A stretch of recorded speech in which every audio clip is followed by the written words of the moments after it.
Salam sejahtera dan salam sehat untuk kita semua. Hari ini siapkan hati saudara dan biarlah kita selalu memiliki pikiran terbuka, open-minded, untuk terus belajar akan kebenaran-kebenaran firman Tuhan. Hari ini kita akan perhatikan dari bagian ayat dari 1 Petrus 2 ayat 23 sampai 24. Saya akan bacakan buat Bapak Ibu sekalian. Ketika ia dicaci maki, ia tidak membalas dengan mencaci maki. Ketika ia menderita, ia tidak mengancam, tetapi ia menyerahkannya kepada Dia yang menghakimi dengan adil. Ia sendiri telah memikul dosa kita di dalam tubuhnya di kayu salib, supaya kita yang telah mati terhadap dosa hidup untuk kebenaran. Oleh bilur-bilurnya kamu telah sembuh. Saya yakin sekali Bapak Ibu sering mendengar dua ayat ini dari 1 Petrus 2 ini. Dan juga sudah tentu kita sebagai orang Kristen sering mendengar beberapa pengkhotbah dengan begitu semangat. Mereka berkata, oleh bilur-bilur Yesus kita sudah disembuhkan. Segala penyakit Anda sudah disembuhkan. Dan mereka dengan semangat juga mengatakan kesembuhan adalah hak mutlak setiap orang percaya. Jadi statement-statement tersebut diambil berdasarkan 1 Petrus 2 ayat yang ke-24 tadi. Pertanyaannya adalah, apakah benar 1 Petrus 2 ayat 24 tersebut memang konteksnya menekankan kesembuhan secara fisik? Kalau Bapak Ibu sekalian perhatikan dengan fenomena-fenomena kekristenan pada zaman ini, banyak acara-acara yang bertemakan KKR kesembuhan ilahi, healing conference, miracle healing crusade, dan lain sebagainya. Dan pertanyaannya di sini, apakah tema-tema tersebut hanya sebatas untuk daya tarik marketing atau pemasaran untuk acara-acara atau kegiatan-kegiatan gereja saudara dan saya, dan hanya untuk targetnya nanti hanya untuk mengumpulkan jiwa-jiwa yang nantinya akan menjadi anggota jemaat kita? Bapak Ibu sekalian, kita akan mempelajari ayat tersebut berdasarkan konteksnya. 1 Petrus 2 ayat 24 merupakan kutipan ayat yang diambil dari Yesaya 53 ayat 4 sampai ayat yang kelima. Nanti Bapak Ibu bisa baca ya. Yesaya 53 ayat 4 sampai 5. Dan Petrus mengangkat kembali bagian dari Yesaya 53 tersebut. Nah, mari kita perhatikan baik-baik konteks dari Yesaya pasal 53 ini. Konteks dari Yesaya pasal 53 tersebut ini merupakan tentang nubuatan akan kematian Yesus Kristus untuk penebusan dosa saudara dan saya. Kalau Bapak Ibu pelajari, Anda pelajari secara detail bahwa dalam Yesaya 53 ayat 4 dan 5 penuh dengan elemen-elemen retoris, dengan figuratif, sehingga mungkin saja beberapa pengkhotbah bahkan orang Kristen menafsirkan ada kata sakit, ada kata penyakit di ayat 4 dalam Yesaya 53, lalu ada kata sembuh di ayat yang kelima dalam makna sakit dan sembuh secara fisik. Meskipun kalau saudara pelajari konteks ayat-ayat sebelum bahkan sesudahnya, jelas-jelas bagian-bagian ayat tersebut menjelaskan makna penggantian hukuman dosa secara menyeluruh. Ini berbicara mengenai penebusan Kristus di atas kayu salib. Jadi sebenarnya yang dimaksudkan oleh Petrus ini berbicara tentang kesembuhan dari penyakit dosa, bukan kesembuhan secara fisik. Petrus di suratnya dengan jelas menjelaskan sama seperti Yesaya bahwa makna sakit dan sembuh di sini adalah pemaknaan secara spiritualitas hidup, yaitu kesakitan sebagai dosa dan kesembuhan sebagai pembebasan dari dosa. Bapak Ibu sekalian, ada virus penyakit yang lebih besar dari virus COVID-19 dan virus-virus lainnya, yakni penyakit dosa. Kalau konteks ayat tersebut dipahami bahwa bilur-bilur Yesus sudah atau telah menyembuhkan secara fisik, secara jasmani, maka sudah seharusnya yang pertama, perhatikan yang pertama, tidak ada lagi orang Kristen yang sakit dan terbaring di rumah sakit. Bukankah ayat tersebut oleh bilur-bilur Yesus kita sudah atau telah sembuh? Jadi yang pertama, kalau kita pahami itu kesembuhan secara fisik atau jasmani, yang pertama, sudah seharusnya tidak ada lagi orang Kristen yang sakit terbaring di rumah sakit. Yang kedua, tidak ada lagi orang Kristen, bahkan beberapa pendeta yang meninggal karena sakit penyakit. Kita tahu kurang lebih masa pandemi 2 tahun ini kita mendengar banyak beberapa pendeta, beberapa orang Kristen mereka meninggal karena COVID-19. Lalu yang ketiga, berarti tidak perlu lagi dong orang Kristen pergi medical check up ke dokter atau ke rumah sakit. Nah, seringkali beberapa pengkhotbah yang begitu bersemangat mengkhotbahkan 1 Petrus tadi, lalu diartikan ini kesembuhan fisik, jasmani, dan sudah sembuh. Tetapi apa yang terjadi? Mereka pun sering pergi ke medical check up, ke dokter, ke rumah sakit. Kalau diartikan 1 Petrus ayat yang tadi bahwa itu kesembuhan secara jasmani, yang keempat, tidak perlu lagi orang Kristen, Anda dan saya minum obat atau minum multivitamin. Dan yang kelima, para orang tua tidak perlu lagi Anda menguliakan anaknya di fakultas kedokteran.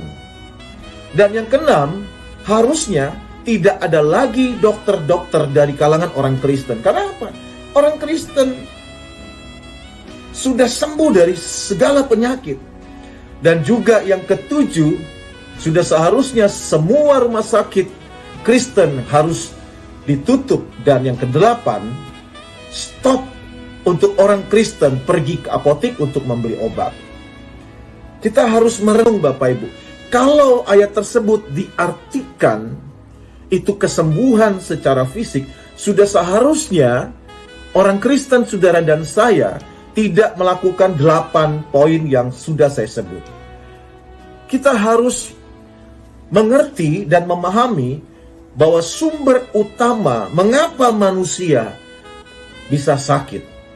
Sumber utama kenapa manusia bisa sakit, karena dosa. Karena dosa membuat manusia mengalami kerusakan.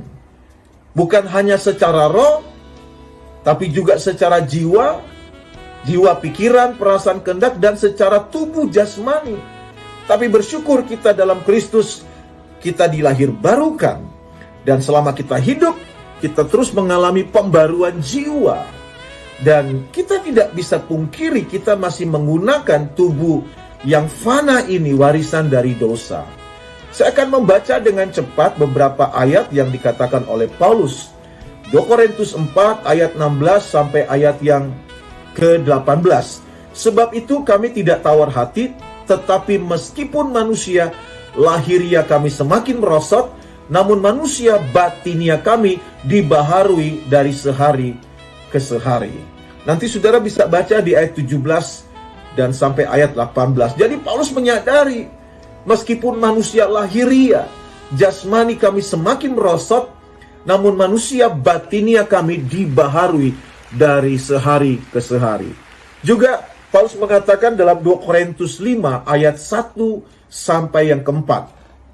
Ayat 1 dikatakan, karena kami tahu bahwa jika kemah tempat kediaman kita di bumi ini dibongkar, Tuhan telah menyediakan suatu tempat kediaman di sorga bagi kita. Suatu tempat kediaman yang kekal, yang tidak dibuat oleh tangan manusia.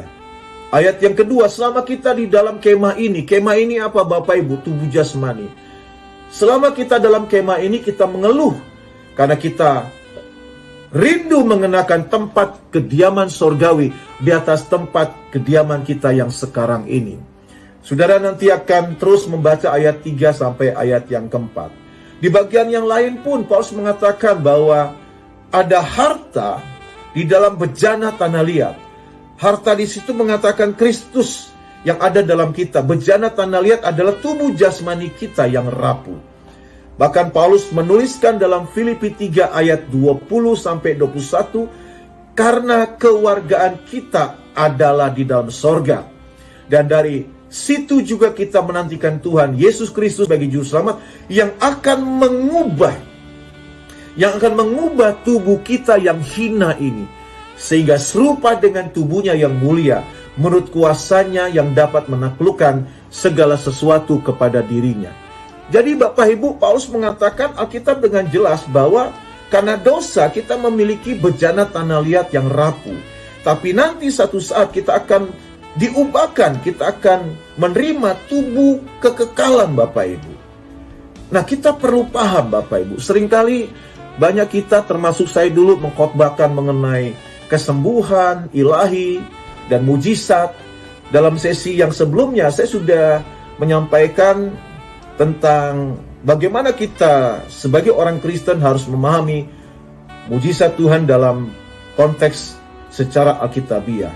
Nah Bapak Ibu sekalian, saya kasih contoh, kalau ada orang Kristen, dia sakit, ada gangguan ginjalnya, lalu orang tersebut berulang-ulang cuci darah, lalu mungkin dia memberikan kesaksian, dia sembuh.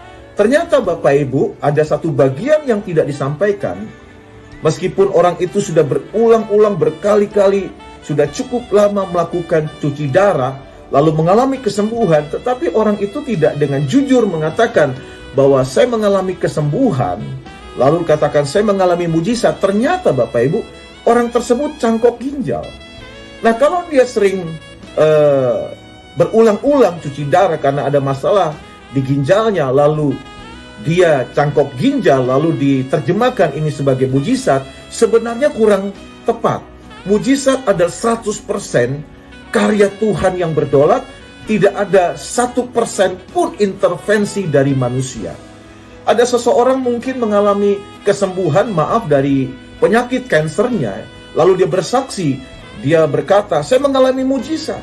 Tetapi apa yang terjadi, Bapak Ibu, orang tersebut sudah sekian kali berulang-ulang melakukan kemoterapi.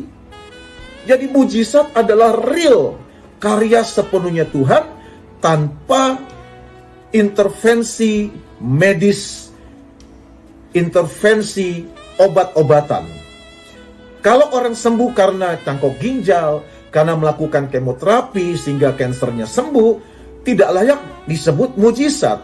Layaknya disebut orang tersebut mengalami yang namanya divine intervention, atau campur tangan Tuhan, atau divine help, atau pertolongan Tuhan. Jadi harus bedakan arti makna sesungguhnya mujizat dengan campur tangan Tuhan.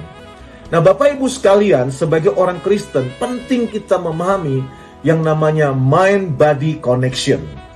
Bapak Ibu sekalian, saya mencatat di sini di American College of Family Physician memperkirakan bahwa 90% penyakit disebabkan oleh faktor psikogenetik, bukan faktor organ genetik. Artinya apa? 90% manusia sakit secara fisik itu karena gangguan secara psikis, ya. Itu yang dikenal dengan yang namanya psikosomatis. Penyakit psikosomatis adalah sakit fisik yang disebabkan oleh faktor psikologis. Nah, penyakit psikosomatis dapat mempengaruhi organ tubuh manusia, mana saja Bapak Ibu. Jadi ada kaitannya antara mind-body connection. Nanti dalam satu sesi saya akan kupas mengenai topik ini Bapak Ibu. Bapak Ibu sekalian, seringkali kalau dalam grup WA, tolong doakan orang tua saya sakit, tolong doakan suami istri saya sakit. Seringkali ya kita berempati lalu menjawab, oleh bilur-bilur Yesus, suami, istri, orang tua, anak Anda mungkin sudah sembuh. Tapi apa yang terjadi selanjutnya? Minggu depannya kita dapat kabar orang tersebut meninggal.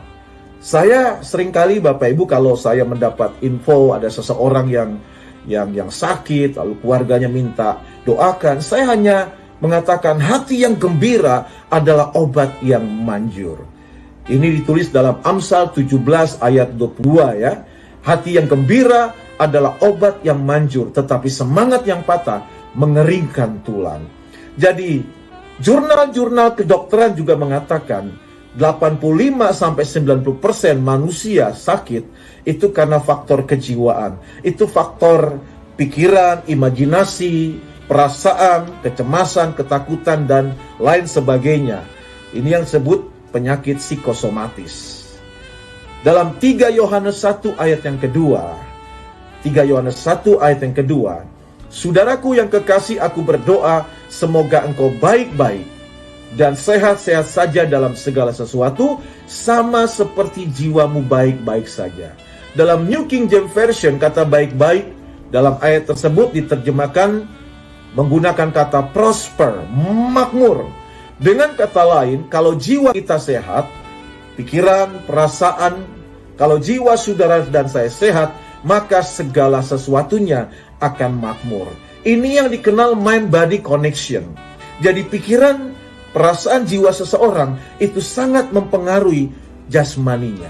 Sekali lagi, topik ini saya akan bahas di dalam YouTube saya selanjutnya. Nah, Bapak Ibu sekalian, saya percaya kesembuhan ilahi, saya percaya mujizat Tuhan. Tapi kita tidak bisa, khusus sebagai pengkhotbah, mengambil ayat-ayat dalam Alkitab lalu kita mengkhotbahkan, ternyata ayat tersebut tidak berdasarkan konteksnya. Kita sebagai pengkhotbah tidak bisa comotologi. Ini tidak mengedukasi yang benar kepada orang Kristen. Jadi 1 Petrus, pembacaan kita 1 Petrus 2 ayat yang ke-24 khususnya, itu bagian dari Yesaya, nubuatan dari Yesaya 53 ayat 4-5. Itu bukan bicara kesembuhan dari penyakit secara jasmani, secara fisik. Itu kesembuhan dari penyakit yang luar biasa, yaitu dosa. Kabar baiknya, ketika Yesus mati menggantikan saudara dan saya di atas Kalvari, penyakit dosa sudah ditangani dan sudah diselesaikan oleh Yesus. Masalah sakit secara fisik, Paulus katakan tadi, ya, itu akibat warisan. Ya, dosa kita masih mengenakan tubuh jasmani yang fana. Tapi kabar baiknya, satu kali tubuh kita akan diubahkan. Sakit penyakit manusia saat ini itu ada faktor secara psikologis. Tuhan Yesus memberkati Bapak Ibu sekalian, dan saya berdoa Roh Kudus memberikan understanding, memberikan pengertian melalui khotbah yang saya sampaikan kepada Anda. Salam sejahtera dan salam sehat.